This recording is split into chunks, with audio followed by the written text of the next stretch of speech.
So, welcome back, guys, to No Ordinary Woman Chat Show. I'm Janelle Rayburn. I'm Kaz Mack. And we have missed you guys. We hope you have missed us too. In fact, we're sure you've missed us. They definitely missed us, Janelle. I know they missed us because we missed us being out there, yeah? So you must have missed us. Okay.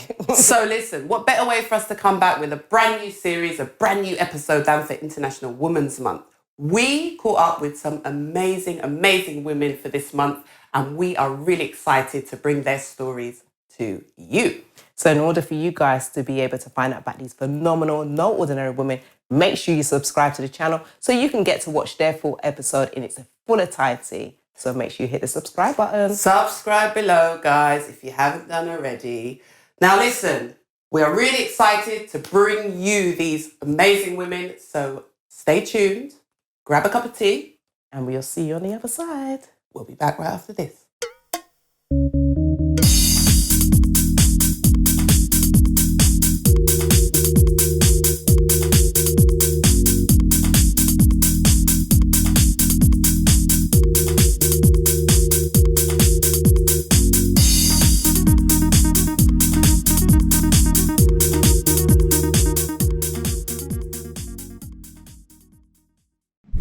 Guys, we are super excited to bring to you Jenny Campbell, who is the founder of Guava Kitchen down there in the southeast of London.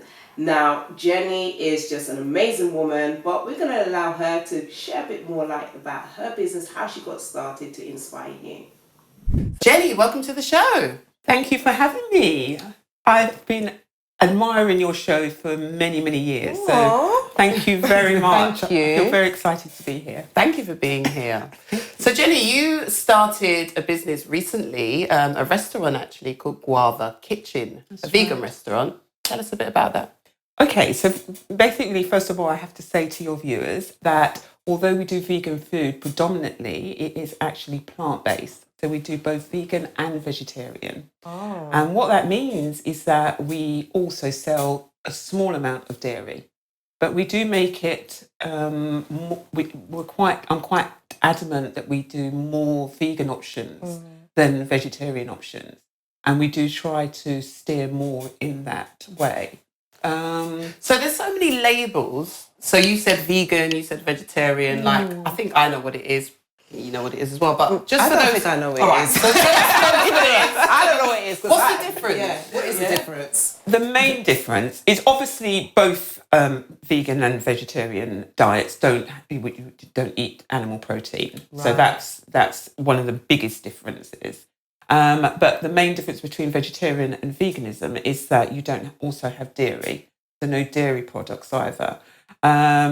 So, even going as far as obviously cheese, milk, all that, if you're a vegan, you wouldn't. But also, not only that, if you are a very strong vegan, you wouldn't even have anything that is animal related in your home, in terms of your furnishings, even your clothing, anything. So it is something that, everyone goes down that path for a different reason. So it really depends on your own personal journey. Vegetarians are a little bit less strict because they have dairy. So they'll have eggs and they'll have milk and so forth. And generally speaking, a lot of vegetarians sometimes as well may even have a bit of fish. Right. But generally speaking, they don't. They will have no animal protein at all. So how did you decide to create a business, a restaurant for vegetarians and vegans? What inspired you to do that? Are you a vegan yourself, first of all? I'm a vegan myself. I've been a vegan now for about 6 years. It was a gradual process. If someone had said to me 10 years ago that you're going to become vegan, I would have told them that that's absolutely impossible because I used to love my meat, right? But it was a journey that I started, well over 6 years ago actually, because like I said, it was a gradual process. I went to Jamaica and I just had 3 weeks there where I just had a time where I just wanted to detox my body. I was going through some illnesses at the time. And I just decided to, because I was visiting lots of different practitioners and they weren't helping, So I decided to kind of take on my own self-healing. And I just decided to cut out, at the time I used to have meat, and I decided just to go with fish and vegetables. And I did that for the whole 3 weeks I was in Jamaica, and I just felt amazing. I mean, it was just like, not only did I detox, it's like everything that was within me just purified, And obviously I was in a beautiful place, a beautiful island as well. So Jamaica's definitely that. so that helped. But, I came back, just even when my husband met me at the airport, he said, you just look radiant, in terms of, it's just literally like I had just gone on a detox holiday. So that was the first time I came into contact with actually, changing my diet. And I thought, there might be something in this, And then I kind of started to explore the whole vegetarian. At the time it was I was still having fish. So I just started to explore the whole vegetarian aspects, and I just became totally obsessed with it. I just started to read lots of health books. I started to see how you could actually, you could self-medicate. You could actually get yourself back to health, just through food. And I'd never actually knew that. I'd never actually experienced that in my life. So it was a journey that kind of gradually happened. And then from there, I said something the other day, I was saying to someone that I'd never really had a direction in life. I worked in banking, and I did it for stability. I knew that it wasn't what I wanted to do. But then, in life, you're kind of searching all the time, to say, what's your calling? And when I became quite passionate about this, I started to really love finding out more about it. And I felt like this was my calling. I started to feel... So when I actually got... my job got made redundant from banking.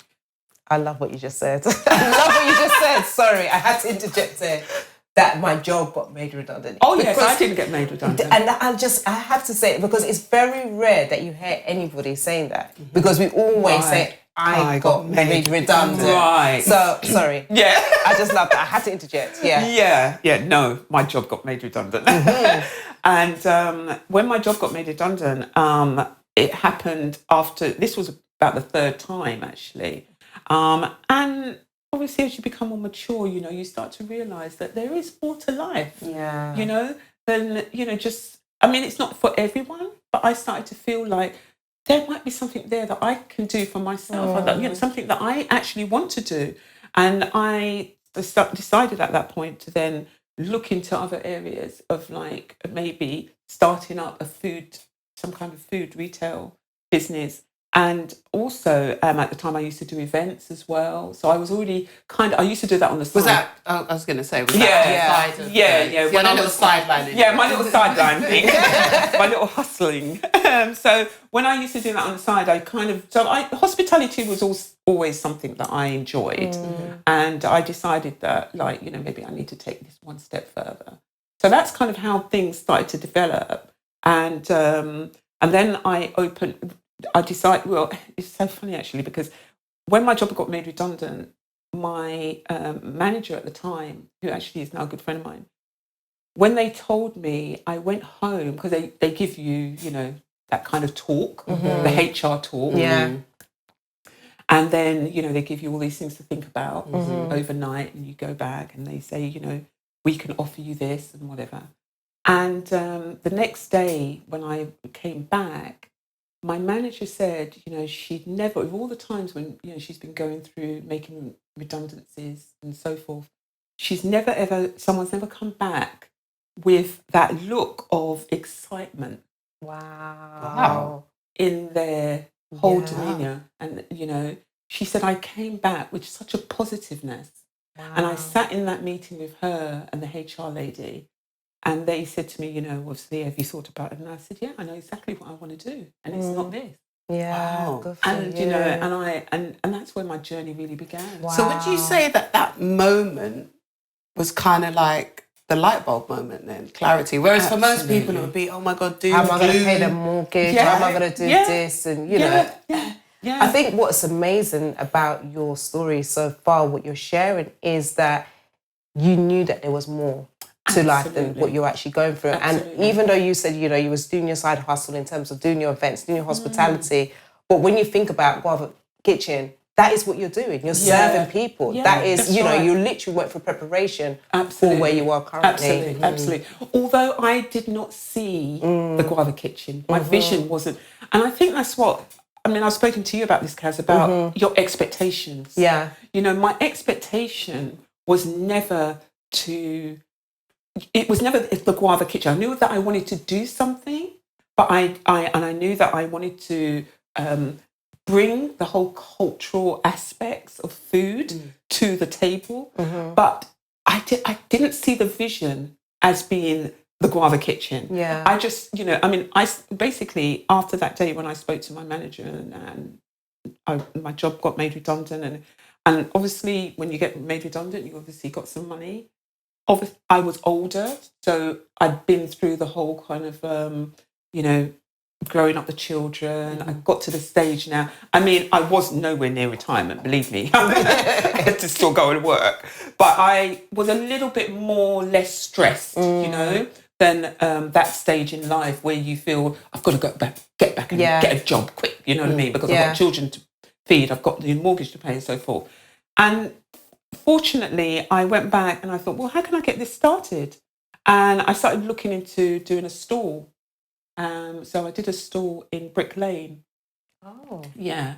And I wanted to kind of test it because at that time I was kind of looking at all kinds of recipes. I was, you know, starting to follow various chefs online, plant-based chefs online.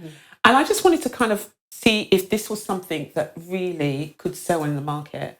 So I got in my kitchen, you know, and I started doing little recipes, you know, and I used all the classical recipes from that I grew up with, you know. So give us an example. So, like for instance, like we used to have curry goat, you know. So I started to do a rundown, a curry rundown, but made it plant-based. Right. Because the thing is, what I found was when I became plant-based, I used to go out, I couldn't find anything that really satisfied my palate. And I think that's why I would have struggled to go on plant-based myself, because I call myself oxitarian. Yeah. Just in case anybody wants to know what that means. That just means somebody that just love to eat oxtail, and I still don't eat anything else. But anyway. I've not heard of that before. Yeah, it's a made up. It's unique to Cass. Unique to me. It's unique to I Cass. love oxtail. And, you know, when I decided I'm not going to eat chicken and everything else, it was just like, I know I'm not supposed to eat oxtail because I had a fibroids issue. Did you decide you weren't going to eat chicken, or you just didn't like it? No, it was more because of the fibroids issues that I was having. Right. So that's the reason why Right. it was like, okay, I have to stop doing this, you know, and I must, you know, I will confess I have been eating chicken again because I went to Jamaica and... She mashed down some jerk, me tell you. But yeah, I did. But yeah, going back to you, Jenny. But that's one of the reasons why I would have struggled to become plant-based, because I love those flavours. And, do you know what I mean? Yeah. So does your curries and everything bring out that same flavours? Absolutely. And that's why, I mean, most people in the Caribbean community, they've heard of Ital food. Yes. Right? And the Rastafarian, which is obviously originates from the Rastafarian religion. And the thing is that a lot of us didn't really understand that, like, Ital food is actually, a lot of it is vegan, you know? And I used to remember when I used to go to Jamaica and, you know, when I used to come into contact with a lot of Rastafarians, they could cook. Banging. But they ain't gonna lie, banging. They could cook. And you know, when they used to cook food, you didn't used to miss anything. You know, be it fish, be it just plain, just plant-based. It was just the fact they used to bring out the real garnishing, the real, you know, seasoning and everything.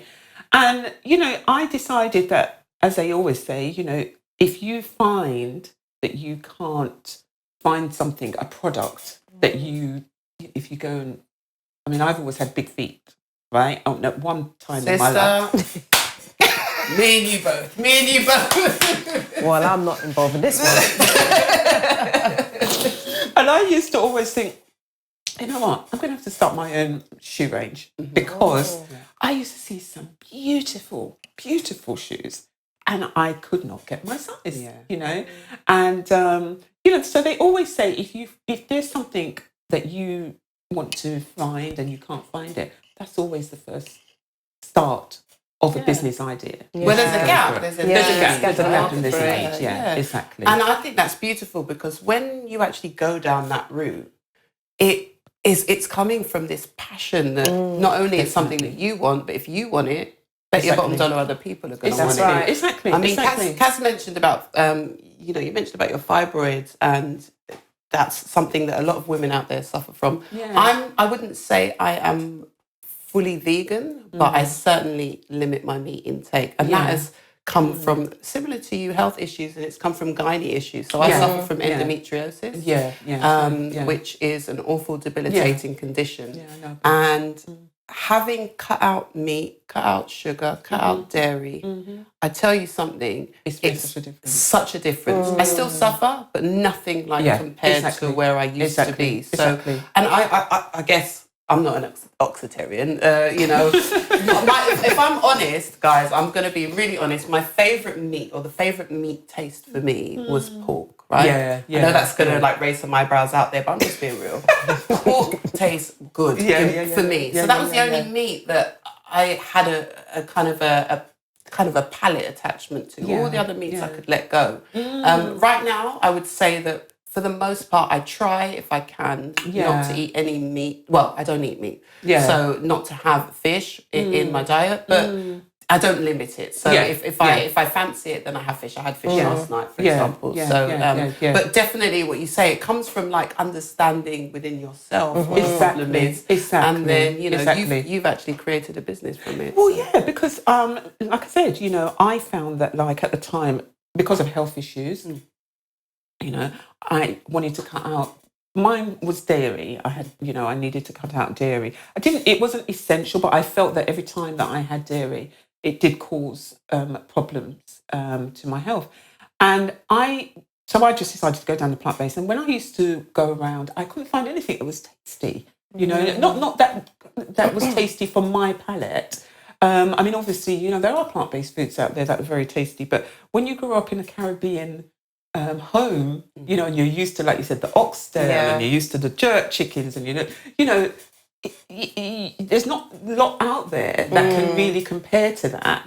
So I decided then, like I said, you know, I started to do the curries. I did things with plantain, you know, that you know, basically, I just decided to experiment with all these. And then I started to find some wonderful fruit and veg that we have that people don't really talk about, you know. And juices were amazing, you know, like sorrel juice, you know, and you know, Irish moss. You don't make me hungry, man. I ain't gonna lie. I'm just like visualising. I'm listening to you, but I'm visualising the food and the drink and everything. I'm just like, I'm hungry. I'm just keeping it real. I'm telling you, there's so much that we have, you know, in the Caribbean, you know, that we don't expose enough, you know, and we don't bring to the table. And there's lots that we can get here. That's, you know, we can still, you know, I mean, breadfruit was always a favourite of mine. I love breadfruit. You know, when you roast it. Cheers. That's what I'm saying. When it's just that perfect right, mate. Exactly. When it's just that perfect. I just hope my belly don't rumble.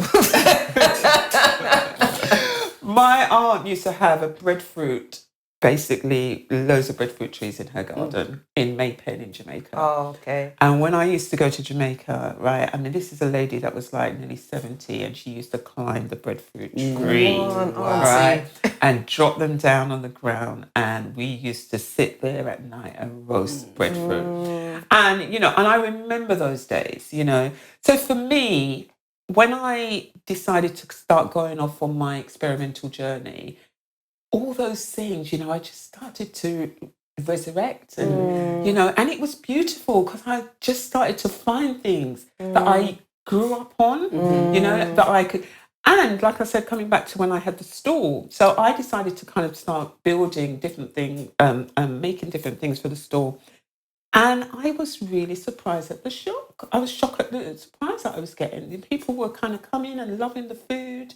And I am not a chef. And I don't say that, I'm not a qualified chef at all. But people were coming, and the way the response I was getting, I was really, really surprised. And I kind of used that as a marketing to start the Guava Kitchen. Yeah. And that's when it all started. That's when it all started to kick off. Okay, so I'm going to be a bit controversial now because we've mentioned a few labels. Kaz is oxitarian. Yeah. I would probably say I'm pescatarian. Yeah. There is vegetarian. There's veganism. There's this thing called flexitarian that I discovered the other day. What's flexitarian? So it means like...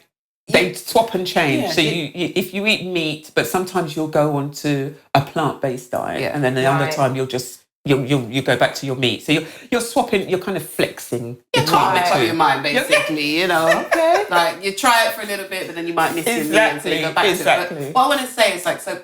All of these labels, and in particular veganism, some people have said it's just the latest fad, it's the latest craze, it's going to pass, all these millennials are vegan. And, what do you say about that? I say that I feel that the way things are going and futuristically, I feel that people are going to become more and more plant-based. Yeah. And I feel the reason for that is because people are now can see the benefits, I think people care more now about their health and about self-medicating and just about themselves, I think they realise now that popping pills is not the answer, I think, in the days of my mother and father, it was run to the doctor, get something for your blood pressure, get something for your arthritis. I think people now realise prevention is better than cure, and, the more that you can find things, food is a great way to remedy, your illnesses, even depression. You can, there are foods that you can find, to help you. I mean, bananas are meant to be very good. Okay. Yeah, when it comes to depression. There are so many different, and I think people are now realising it more and more. So, as you spoke about the millennials and the younger generation, I feel as they grow up, they're now realising more and more that, it is important. But not just about food, it's important to have a whole well-being. Yeah. It's important to, make sure that you're just taking care of yourself, in all aspects. So I think some people will go as far as veganism, but I think people are now seeing, people that come into our shop, into the eatery, is that they often, a lot of them are oxitarians. See that? Not even made up. It's a real thing. Yes. They are. And, they come in and they're drawn in because we do some lovely vegan cakes. And people don't even realise they're vegan. They can't believe they don't have any milk or eggs in them because the taste of them are so appealing, So they get drawn in by that, and then they look at the menu and they see things like plantain balls, coconut curry, rundown curry. They see all these things on there that they think, oh, wow, pea fritters, for instance, which is another... Pea fritters, right? So pea fritters, without giving away too much of the ingredients, it's just basically made from green peas, right? But it's made like a fritter, like how you would do it, like how you would make it. So there's all these different things, and they look, and I think people are becoming more adventurous as well. People travel so far now, to go somewhere to eat. Yeah, food is an important part of our life. So. Yeah, I think veganism is something that, even if you're not going to the extreme, but definitely plant-based, and when I say the extreme, because when you used to say veganism before, people used to think you're some kind of cult. You're in some kind of cult. How can she do that? How can she not eat? But I think now, because it's much more represented, you walk down the aisles in the supermarket, you'll see a whole aisle of dairy-free, gluten-free, And there was one time when you used to walk down the aisle of the supermarket, you never used to see almond milk. Now, there's a whole aisle for it. So true. So I think it's becoming much more represented, and because of that, it's becoming much more accepted. Yeah, and I think it's beautiful that women like yourself are leading the way. You're really leading the way on that. Thank you. Congratulations on that. Yeah. Definitely. And also, would you not say as well, because people are more focused on, they want to have a longer lifespan. Do you know what I mean? Absolutely. So, because even I'm going to go, into scriptures and everything else.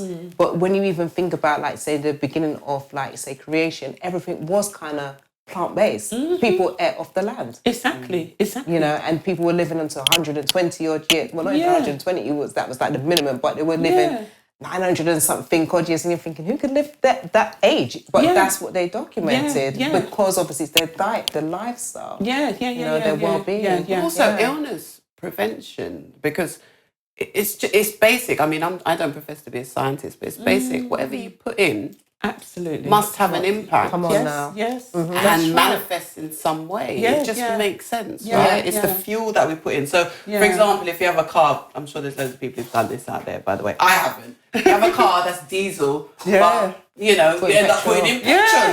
That's never happened to me. Car, exactly. Right? Exactly. Of course. It's never happened to me. It happened to you. No, But you know what I'm saying? The same goes for the body, right?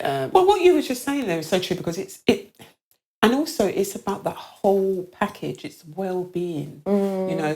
That's one thing that's a journey that even now I'm still going down and I'm still discovering. It's about, because don't we all just want peace? Yeah.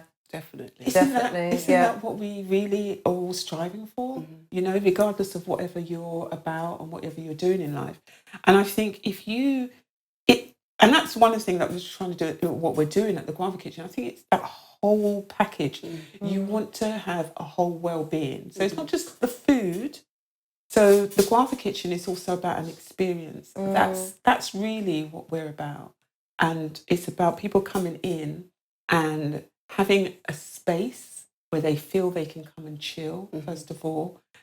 Having a space where they can feel where the food is authentic, so they feel like the food that they're taking in is good. You're taking in something good into your temple. Yes. And above that as well, music. So you can come and you can listen to, it might not be appealing to you, but it's music that's going to make you feel relaxed. So it's all of the senses, isn't it? I Like love that, it's what you're seeing, it's what you're tasting, You're hearing as you're well. hearing as well. So it's playing on all of that, and it goes towards, like you said, your holistic well-being. But I know that you just started last year. You've been going for less than a year, so I'm sure that you faced like some serious challenges, right? So tell us about a few of them. Oh my gosh. I'm not going to lie. You never know what you're stepping into until you're in. And the intention was never to actually open. Like I said, my vision was never, I always kind of left my vision to the Lord. I never really thought, oh, this is what I want. I want, an eatery with this. And I actually, like I said, we did the stall. And the reason why we started to look for premises was because I just couldn't take the weather. Right, okay. Keep it real. I would have done the same thing too. We went through a couple of seasons of winter, and I just said, you know what? I don't think I can do this outside. Right, I have to bring it in.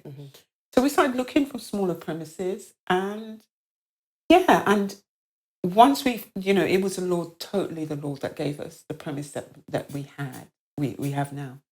And I never intended to take such a large premises. It was always just going to be my own little coffee shop, in the corner somewhere, where I could just serve people little cakes and like vegan cakes and, do my little thing. But you know what? We saw this premises, and it was quite a large premises. And I prayed to the Lord, and I said this to you guys just before the show started, that I said to the Lord, take it away if it's not for me. You have put this in front of me, and it is something that me and my husband can do, but I don't want it. if it's going to be something that we can't manage, you know. And bit by bit, he just made things happen, and it just started to unfold. And you know, thank God it happened. But the challenges have been enormous. One of the key challenges is staffing, because you go through years of you being on the other side as an employee, and then all of a sudden you become an employer. Yeah. You know, and you realise the challenges that sets up.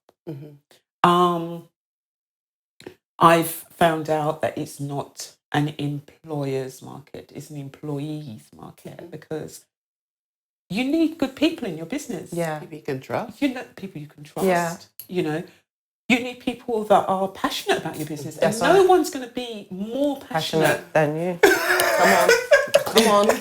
You better just preach it.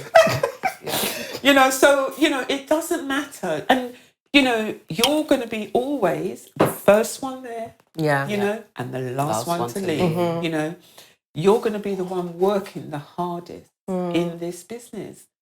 So you know, staffing is always going to be a challenge. And it has been a challenge. And all I can recommend to any of your viewers that are listening in, Tell them out there. all I can say to you is you just have to set yourself up to know. Because when I first went into the business, that's one thing that other people that were in business, they all said the same thing to me. Staffing is going to be your challenge. So as long as you know that, you set yourself up and don't let it get to you. You know, don't make it, you know, because things are going to come in and you're going to get 7 o'clock in the morning before your doors open. 3 members of staff are not going to turn up, and it's just going to be you on your own there doing the John Cleese. It's what I call the John Cleese, where you're upstairs doing chefing, down upstairs doing front of house. You know, you do, and you have to just take it on board and just know these are the challenges, and don't. You know, you can't give up. You've got to keep going. That's the only thing I could say. Keep on going. It's just keep on going. I think that's great. Yeah, I think that's brilliant advice. And I think even with what you're sharing there in terms of giving the advice is you will, because you keep on going, you're not giving up. No. God will place those right people to you, because your energy is now being let off, and then before you know it, you're going to attract the right person. Definitely. I mean, we've been in business now just over 7 months, and I have to say that we've now got such an amazing team of people. Anyone you want to big up? I want to big up Renata. I big you up. I want to big up Chasey, who's our main chef. And also, you know, I just want, and also Michael and Karina, who's just become my comms lady. Wow. Yeah, you've got a big team, man. Yeah, so Karina's just become my comms. So and you know, like I said, it's very, very, very difficult to find people that are passionate about your business. And also, I've got to big up my lovely little Nebby, because he's our KP. Right, and he is amazing. What's KP? He's a kitchen porter. Okay. Right, but he keeps everything clean and makes sure, you know, and he's our little brain boy. You know, when anything's out of place, he comes and tells us. You know, so all these people though didn't just come. You know, obviously, you know, over 7 months and that, you know, we've just kind of come together. And like I said, it's so hard to find people who are just as passionate as you are, and they want to see the business. And it's just care, to be honest. You know, even if they've not got this 100% over passionate about it like you have, but they care. Yeah. It's so difficult to find staff that care. Yeah. You know, so that's one aspect of the business that's been very challenging. The other aspect of the business, believe it or not, that was very challenging for me were Google reviews. I've heard about this. You know, so this is an aspect of the business that when you're on your little store and you're doing your little thing, you know, down in Brick Lane and that, you get your little chit chats with customers and everything, and they come up. You don't get reviews, and then you go into an establishment and you get a premises. Now, listen, I absolutely think it's important to have Google reviews. I think But, it was like, I just did not know. It just wasn't something that I thought about, that my business is going to be on, people are going to talk about it. And, I have to say that's another thing. It's just like when earlier as well, we were talking about, when you're an entertainer or you do something in the public eye, you have to take criticism. Yeah. And you have to know how to take those criticisms. And I think that's something that you need to kind of just learn. And you need to kind of like, that's a training within itself. Yes. Yes. Because it's something that you've just got to be quite hardened to, And but especially if you want to grow as well, right? Definitely. Absolutely. And you've got to be willing to take it and just take it constructively. I'm not saying every criticism you must take on board, because sometimes you have to think about, where's it coming from? Is it coming from a rightful place that's going to benefit me? Yeah. But if it's something that, potentially I need to take heed to what this has been said, that I can improve myself, then that's totally different. Do you know what I'm saying? Yes. No, constructive reviews are always, and I actually sit down and I respond to all our reviews, right, personally. Oh wow, that's big. Yeah, no, I do, because I want to make sure that I'm connecting with our customers and they can see that we care. And I want to hear what they've got to say, and I want to be able to, have a conversation with them as well. The Guava Kitchen is like I said, it's about an experience. I really want people to come in and to enjoy that experience. And if they're not enjoying that experience, I want to know why. I want to make sure that I can change that, and make sure that I can build on that. Where can they find you? Right, so we're at 16 London Road, in Forest Hill, in a beautiful conservation area in Forest Hill. You can also find us on Facebook. You can find us on Instagram at theguavakitchen.com.